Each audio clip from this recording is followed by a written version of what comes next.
Bagi yang tidak punya logika, skip aja. Video ini saya tujukan kepada para pemuka adat Minangkabau yang tergabung dalam organisasi-organisasi yang menggugat saya ke polisi, ingin memenjarakan saya, dan juga mengusir saya dari budaya Minangkabau.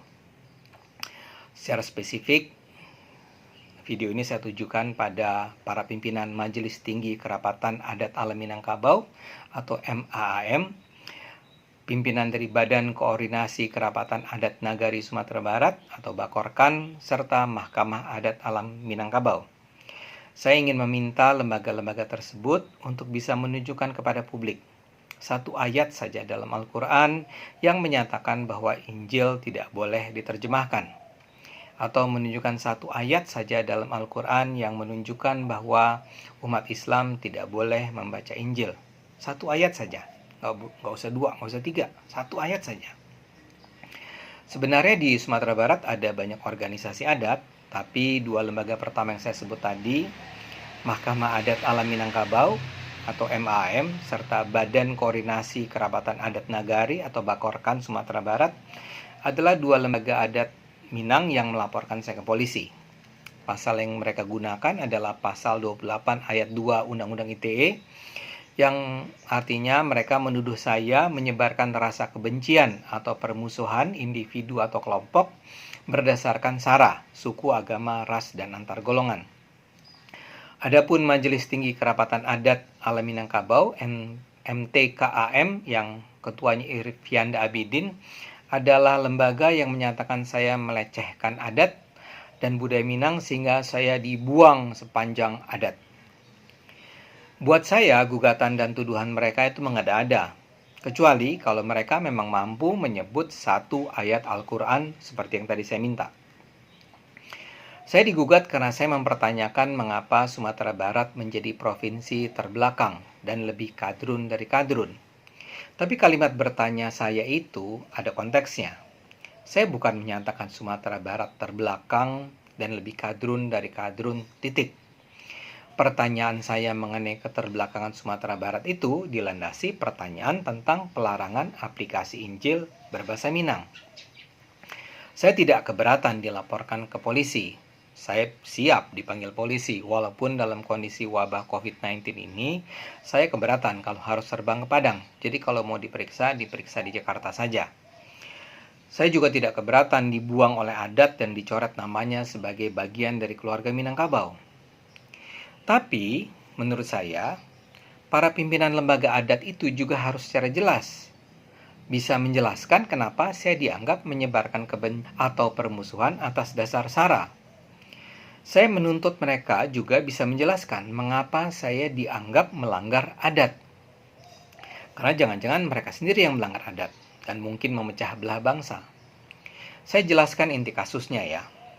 Gubernur Sumatera Barat, Irwan Prayitno, mengirim surat kepada Kominfo tanggal 28 Mei yang meminta Menkominfo melarang aplikasi Injil berbahasa Minang.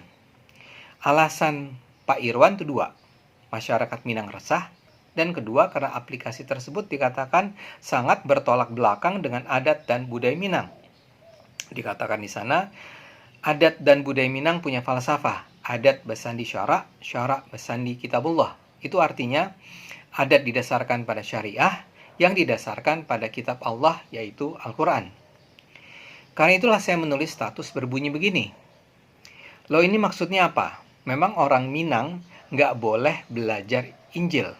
Memang orang Minang nggak boleh beragama Kristen. Kok Sumatera Barat jadi provinsi terbelakang seperti ini sih? Dulu kayaknya banyak orang pinter dari Sumatera Barat. Kok sekarang jadi lebih kadrun dari kadrun? Itu isi status saya.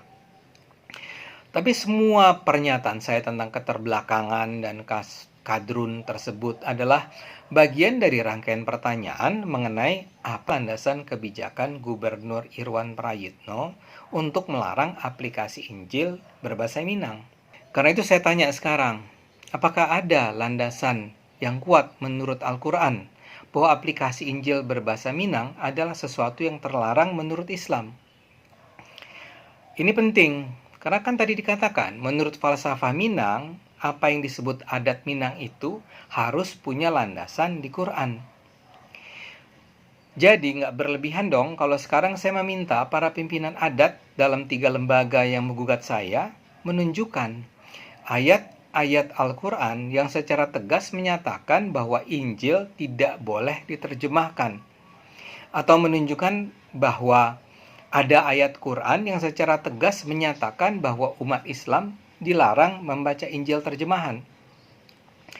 Hanya kalau para pemimpin adat bisa menunjukkan adanya ayat tersebut, kita bisa menyimpulkan bahwa Injil berbahasa Minang adalah hal yang terlarang. Tapi kalau ternyata tidak ada, maka tidak ada argumen kuat bahwa menurut adat Minang yang melandaskan diri pada Al-Quran, Injil berbahasa Minang adalah hal yang terlarang. Saya sih yakin tidak ada larangan tersebut di dalam Al-Quran. Penyebaran Injil di seluruh dunia, termasuk di negara Islam atau negara dengan mayoritas penduduk Islam, adalah hal biasa. Dan tidakkah para pemuka adat Minang itu tahu, Injil terjemahan bahasa Minang sudah ada sejak lama. Jadi dalam pandangan saya, apa yang dilakukan Irwan Prayitno adalah semata-mata interpretasi dia, dan bukan berdasarkan Al-Quran. Saya nggak tahu tujuannya apa. Begini-begini saya juga kan belajar Islam.